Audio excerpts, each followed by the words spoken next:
வாங்க இன்றைக்கி நம்ம சாஃப்டான இட்லி எப்படி செய்யலான்னு பார்க்கலாம். இந்த சாஃப்டான இட்லி செய்கிறதுக்கு 1 டம்ளர் உளுந்து எடுத்திருக்கேன். உளுந்து கொஞ்சம் நல்லா உபரி இருக்கிற உளுந்தாக நம்ம எடுத்துக்கலாம். 1 ஸ்பூன் வெந்தயம் எடுத்திருக்கேன். இந்த உளுந்து வெந்தயமும் நல்லா கழுவிட்டு நம்ம ஒரு 2 மணி நேரம் நல்லா ஊற வச்சிடலாம். இட்லி அரிசி ஒரு 6 டம்ளர் எடுத்துக்கலாம். இது மல்லிகைப்பூ அரிசி, குண்டரிசின்னு கூட சொல்லுவாங்க. இந்த அரிசி நம்ம எடுத்துக்கலாம். இது ஒரு 4 மணி நேரம் ஊறட்டும். இப்போ உளுந்தை நம்ம கிரைண்டரில் போட்டுக்கலாம்.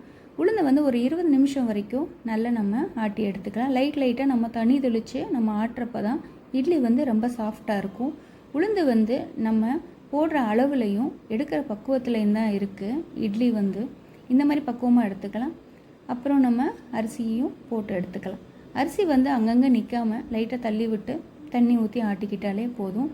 எடுக்கிற பக்குவத்தில் மட்டும் ரவைக்கு அடுத்த ஸ்டேஜில் இருக்கும்ல, அந்த பக்குவத்தில் நம்ம மாவு இந்த மாதிரி எடுத்துக்கலாம். நம்ம ரொம்ப லிக்யூடாக இல்லாமல் ரொம்ப கெட்டியாகவும் இல்லாமல் இந்த உளுந்தும் அரிசியும் இந்த பக்குவத்தில் இருக்கணும். கொஞ்சம் உப்பு போட்டுக்கலாம். உப்பு போட்டுட்டு மாவு நல்லா கரைச்சி எடுத்துக்கலாம். மாவை கரைச்சதுக்கப்புறம் நமக்கு எவ்வளோ தேவையோ அவ்வளோ வெளியே எடுத்து வச்சுட்டு மீதியை நம்ம ஃப்ரிட்ஜில் ஸ்டோர் பண்ணிக்கலாங்க.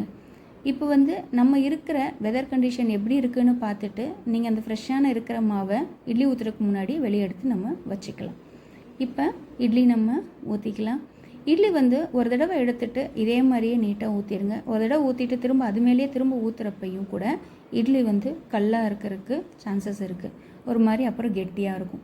கரண்டியில் எடுத்தோடனே கரெக்டாக அழகாக ஃப்ளாட்டாக ஊற்றிடுங்க. இட்லி கண்டிப்பாக சாஃப்டாக வரும்.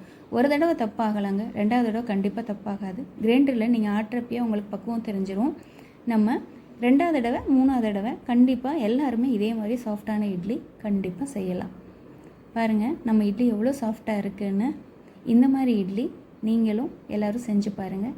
சாம்பார் சட்னிக்கு ரொம்ப டேஸ்ட்டாக இருக்கும் இந்த இட்லி.